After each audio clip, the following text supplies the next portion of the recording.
सत सैया के दोहरे ज्यों नावक के तीर, देखन में छोटन लगे घाव करें गंभीर। अगर जसप्रीत बुमराह साहित्य से जरा भी संबंध रखते होंगे तो आजकल टेम्पा बवुमा को जहन में रखकर यही दोहा दोहराते होंगे। क्यों दोहराते होंगे?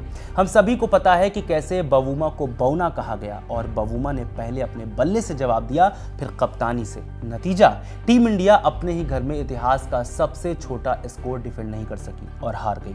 खैर, ये कहानी का एक हिस्सा है। दूसरा हिस्सा तो बहुत बड़ा है, क्योंकि बवुमा ने अपने ही देश साउथ अफ्रीका में बौना, काला, न जाने क्या क्या तंज झेले। नस्ल भेदी बातें कही गई, हाइट को लेकर, रंग को लेकर मजाक उड़ाया गया। हालांकि उन्होंने हार नहीं मानी, उन्होंने उन बाधाओं को तोड़ा जिसमें तथाकथित नियम ये कहते थे कि टीम में ब्लैक खिलाड़ियों की जगह नहीं है। उन्होंने उस बाधा को भी तोड़ा जिसमें कहा गया कि इतना छोटा आदमी क्रिकेट कैसे खेलेगा। बवुमा ने न सिर्फ ये बाधाएं तोड़ी बल्कि साउथ अफ्रीका के कप्तान बने। यानी आज के इस वीडियो में हम बात करेंगे टेम्पा बवुमा के क्रिकेटिंग जर्नी की, उनके संघर्ष की कहानी की। नमस्कार, मेरा नाम है रवि शंकर, आप देख रहे हैं खबर गांव।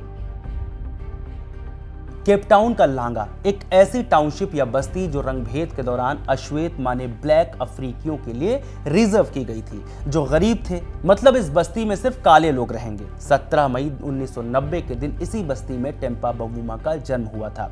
बवुमा के घर से थोड़ी दूर एक क्रिकेट क्लब भी था। इस क्लब में गोरे बच्चों को क्रिकेट खेलते देख बवुमा बड़े हुए। अब इतनी आसानी से एकेडमी में एडमिशन तो मिलता नहीं। ऐसे में उन्होंने अपने मोहल्ले के बच्चों के साथ लांगा की गलियों में ही क्रिकेट खेलना शुरू कर दिया। बवुमा चाहते तो बचपन से ही रास्ता बदल भी सकते थे, क्योंकि उनके लांगा में उस वक्त अपराध आम बात थी। अक्सर रात में गोलियों की आवाजें आती थी, मगर इन सब से बचाकर उनके परिवार ने उन्हें खेल पर ध्यान देने को कहा। दिन होता तो बच्चे क्रिकेट खेलते। अच्छा, मजे की बात यह है कि भले ही लांगा गरीब हो और विकासहीन हो, मगर यहाँ लॉर्ड्स, कराची और MCG जैसे मैदान भी थे।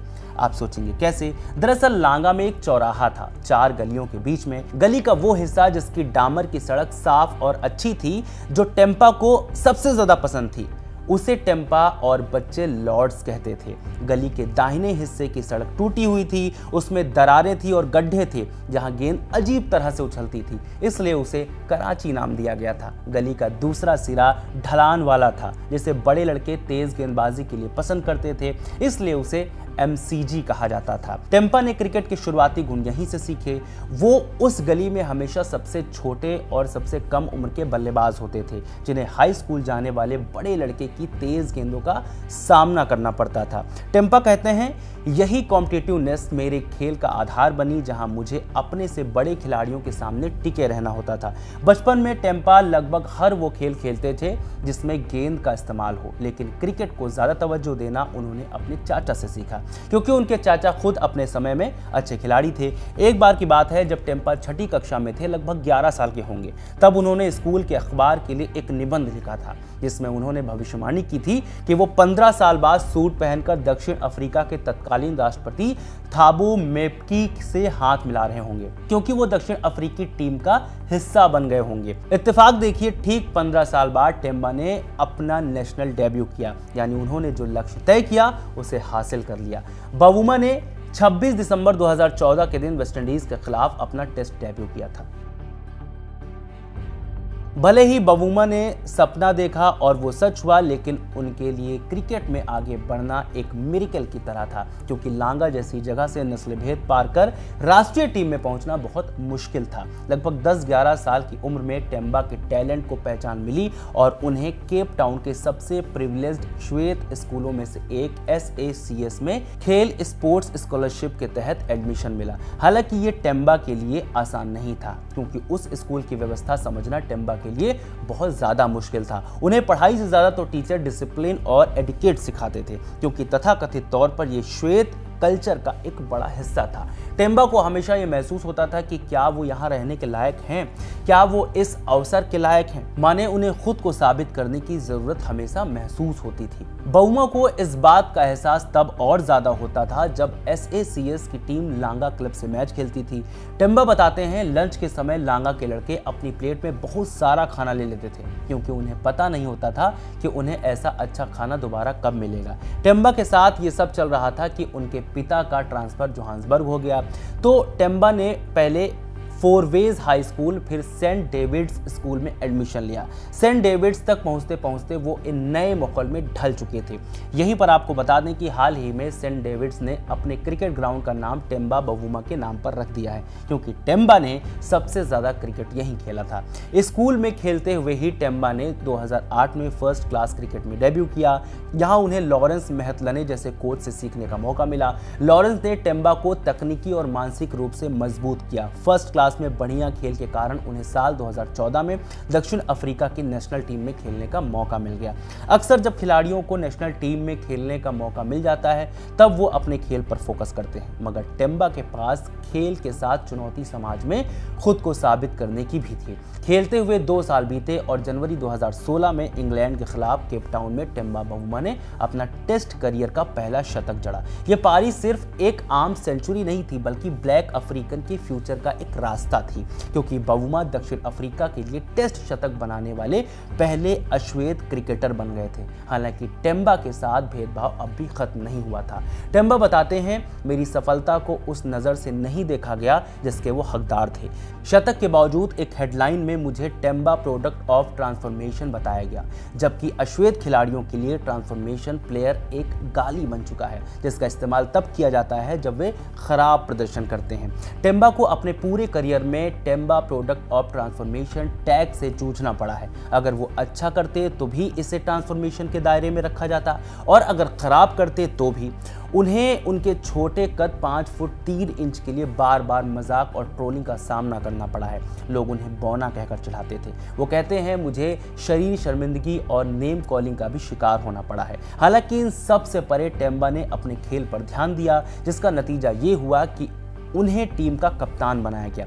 टेस्ट सेंचुरी के 7 साल और 2 महीने बाद मार्च 2023 में बवुमा ने वेस्टइंडीज के खिलाफ अपना दूसरा टेस्ट शतक लगाया। ये सुधार तब आया जब वो टेस्ट टीम के कप्तान बन चुके थे। टेम्बा बताते हैं, वो कभी भी कप्तानी नहीं चाहते थे। जब उन्हें इसके लिए ऑफर हुआ तो उन्होंने इसे अस्वीकार मतलब मना कर दिया, क्योंकि ये सब तब हुआ था जब दक्षिण अफ्रीकी क्रिकेट में नस्लीय विवाद और social justice and national building यानी SJN आयोग की सुनवाई चल रही थी। टेम्बा कहते हैं, जब उन्हें कप्तान बनाया गया तब ना तो सिस्टम इसके लिए तैयार था, ना ही पूरा देश। खैर, परफॉर्मेंस पर आएंगे तो कप्तान बनने के बाद उनकी बल्लेबाजी के आंकड़े बेहतर हुए हैं। कप्तानी से पहले उनका औसत 34.53 था, जो कप्तान बनने के बाद बढ़कर 57.78 हो गया है। सिर्फ उनके खुद के आंकड़े नहीं बल्कि टीम के आंकड़े भी बेहतर हुए हैं। जैसे बवुमा की कप्तानी में टीम ने 11 टेस्ट मैच खेले हैं और टीम 10 जीती है, 1 ड्रॉ हुआ है, माने 1 भी मैच नहीं हारे। टेम्बा बवुमा के करियर को सिर्फ उनके पद या पदकों से नहीं बल्कि दबाव में उनके मानसिक संघर्ष से बताया जा सकता है। बवुमा एक किस्सा बताते हुए कहते हैं, ये घटना पाकिस्तान के खिलाफ सेंचुरियन टेस्ट की है, जहां दक्षिण अफ्रीका को 148 रनों का मजबूत लक्ष्य चेज करना था। बवुमा 40 रन पर बल्लेबाजी कर रहे थे जब उन्हें लगा कि उन्होंने गेंद को निक किया है और उन्होंने तुरंत मैदान छोड़ दिया। बाद में रिप्ले में पता चला कि वो आउट नहीं थे, लेकिन तब तक प्रोटियाज की बल्लेबाजी लड़खड़ाने लगी थी। एक कप्तान और टीम के प्रमुख बल्लेबाज के रूप में उन्हें बहुत शर्मिंदगी महसूस हुई। उन्होंने खुद को बाथरूम में बंद कर लिया और उदास मन से खिड़की के बाहर देख रहे थे। विकेटों के गिरने की आवाज सुन रहे थे, खुद को दोष दे रहे थे। जब टीम को जीत के लिए सिर्फ 15 रन चाहिए थे तब उन्होंने देखा कि कगिसो रबाडा और मार्को जानसन अभी भी लड़ रहे हैं और टीम को जीत की कगार पर ले आए। ये मैच साउथ अफ्रीका ने जीत लिया था। ये तो कहानी थी टेम्बा के टेंशन की। जबकि दूसरी ओर देखें तो टेम्बा बवुमा सोशल मीडिया पर सबसे ज्यादा ट्रोलिंग का सामना करने वाले खिलाड़ियों में से एक रहे हैं। जब वो रन नहीं बना रहे थे, खासकर 2022 T20 वर्ल्ड कप में, तो उन पर नस्ली टिप्पणी और अभद्र भाषा का इस्तेमाल किया गया। 2023 विश्व कप के दौरान कप्तानों के प्रेस कॉन्फ्रेंस में एक गलत कैमरा एंगल के कारण उनकी तस्वीर वायरल हुई, जिसमें वो सोते हुए लग रहे थे और बाद में उनका मजाक उड़ाया गया। उनके खराब प्रदर्शन के बाद मीम्स बनाए गए जिनमें उन्हें उनके टीममेट्स द्वारा व्हील चेयर पर ढकेला जा रहा था। इस दौरान बवुमा ने बताया कि मैदान के बाहर की ये बातें उनके परिवार को प्रभावित करती थी और ये उनके लिए सबसे मुश्किल था। उनकी मां जब बाहरी लोगों को उनके बारे में बुरा कहती सुनती थी तो उन्हें बहुत दुख होता था। बवुमा इन ट्रोल्स को जवाब देने से इनकार करते हैं। उनका मानना है कि इन चुनौतियों ने उन्हें मजबूत बनाया है, मगर इन सारे दोषों, आरोपों और ट्रोलिंग पर मिट्टी डाल दी टेम्बा बवुमा के दृढ़ संकल्प ने। कैसे साउथ अफ्रीका को विश्व टेस्ट चैंपियनशिप में ऐतिहासिक जीत दिलाकर WTC फाइनल तक पहुंचना आसान नहीं था। दक्षिण अफ्रीका को आर्थिक कारणों से अपने कुछ मुख्य खिलाड़ियों को छोड़कर न्यूजीलैंड भेजना पड़ा ताकि वे घरेलू T20 लीग से जरूरी फंड जुटा सकें, लेकिन उन्हें लगातार 60 टेस्ट जीतने थे, जो उन्होंने किया। लॉर्ड्स में ऑस्ट्रेलिया के खिलाफ WTC फाइनल में बाउमा ने सिर्फ रणनीति से ही नहीं बल्कि शारीरिक चोटों को भी चुनौती की तरह लिया। वो हैमस्ट्रिंग की चोट से जूझ रहे थे, लेकिन फिर भी उन्होंने दूसरी पारी में शानदार 66 रन बनाए। उन्होंने चोट के बावजूद खेलना जारी रखा। दक्षिण अफ्रीका ने तमाम दिग्गज टीमों को पछाड़ते हुए WTC की ट्रॉफी उठाई और 27 साल में अपनी पहली ICC ट्रॉफी जीती। ये जीत न केवल क्रिकेट की बल्कि नस्लीय विभाजन से पीड़ित देश को एकजुट करने की जीत थी। इस जीत के बाद जब टीम दक्षिण अफ्रीका लौटी तो एयरपोर्ट पर हजारों लोगों का हुजूम था। सभी वर्गों के लोग, रोते हुए बुजुर्ग और दौड़ते हुए बच्चे। ये दृश्य टेम्बा के लिए अविश्वसनीय था। उन्हें सही मायने में समझ आया कि खेल कैसे लोगों को एकजुट करने की शक्ति रखता है। भले ही सोशल मीडिया या अखबार टेम्बा के बारे में कितना भी कुछ लिख लें, लेकिन वो अपनी जिंदगी को निजी रखना पसंद करते हैं। उनका परिवार उनका सबसे बड़ा सहारा है।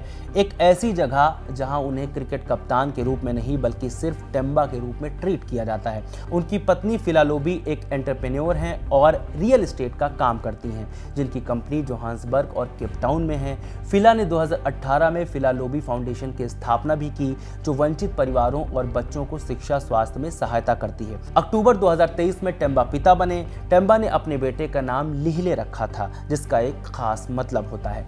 टेम्बा की एक तस्वीर उनके बेटे के साथ तब बहुत वायरल हुई थी जब वो WTC कप लेकर मैदान में घूम रहे थे। टेम्बा बाउमा फाउंडेशन भी चलाते हैं, जिसका उद्देश्य लांगा में विकास लाना है। ये फाउंडेशन वंचित समुदायों के प्रतिभाशाली लड़के और लड़कियों को स्कॉलरशिप देता है जो क्रिकेट खेलना चाहते हैं, ताकि वे दक्षिण अफ्रीका के अच्छे स्कूलों में शिक्षा और क्रिकेट प्रशिक्षण प्राप्त कर सकें। इस फाउंडेशन ने कोविड के बाद अपने सोशल इम्पैक्ट को बढ़ाया है और अब ये लैंगिक हिंसा माने जेंडर बेस्ड वायलेशन के खिलाफ जागरूकता फैलाने, खाद्य वितरण और शेल्टर्स को समर्थन देने का काम भी करता है। टेम्बा बाउमा सिर्फ अपने देश में ही क्रिकेट को बढ़ावा नहीं देना चाहते, बल्कि वो अफगानिस्तान की महिलाओं को खेल से बाहर रखने वाले लैंगिक भेदभाव के खिलाफ भी आवाज उठा चुके हैं। इसके लिए उन्होंने दक्षिण अफ्रीका क्रिकेटर्स एसोसिएशन यानी SACA के आह्वान का समर्थन किया है। बाउमा ने कहा, दक्षिण अफ्रीका जिसने खुद नस्लीय अलगाव का अंत किया है, वो मानव अधिकारों के दुरुपयोग को सबसे ज्यादा महसूस कर सकता है। आज की तारीख में टेम्बा बाउमा अपने देश के लिए सिर्फ एक कप्तान नहीं है, बल्कि नस्लीय भेदभाव के खिलाफ आवाज उठाने वाले वो शख्स हैं जिन्होंने खुद इन बाधाओं को पार कर बड़ी उपलब्धि हासिल की है।